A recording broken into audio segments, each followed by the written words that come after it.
Hi, kamusta po sa lahat po ng mga ka-Ason? Ako po dyan at meron po tayong gagawin po dito. Hood po ng Fortuner. Ang ganda ng sasakyan ni boss. Gawa po kasi ng talagang carbon lodi, pati loob. Ang ganda. At ito po guys, ang gagawin natin pong project.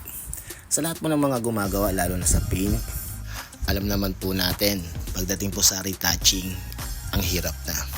Lalong-lalo na po dito sa carbon na ito na gagawin po natin.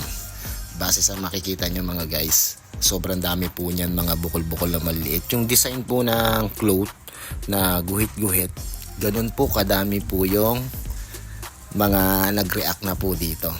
Sa pagliha po nun, ayun po, ganun kadami ang butas-butas po nito. Siyempre hindi naman natin po malalaman yan hanggat hindi po natin magagawa.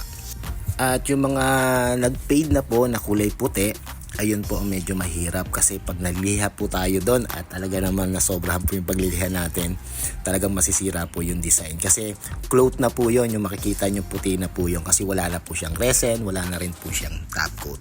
Etong hood na to galing po itong Thailand at gawa po kasi po to sa pure carbon fiber. Hindi po katulad ng mga nagchat po sa akin na ipapagawa daw po nila yung hood nila na skinning, yung pinatong lang po sa hood do sa bakal. Ito kasi pure carbon fiber kaya mas madali po siyang gawin, hindi po katulad po dun sa pinatong lang po dun sa bakal at mga umangat na nabiyak na nga daw hindi, ang hirap na po nun diskarte. Okay lang po sana kung forged carbon po yun, napakadali lang pong diskartehan po natin. Sa pagre-retouch nga pala po nito, talagang nahirapan po talaga ako kasi minano-mano natin po kasi yung pagliliha dito kasi hindi naman tayo pwede gumamit dito ng sanding machine. Gawa po kasi ng nakakatakot, baka tamaan po yung pinaka-cloth niya, yung design at masira.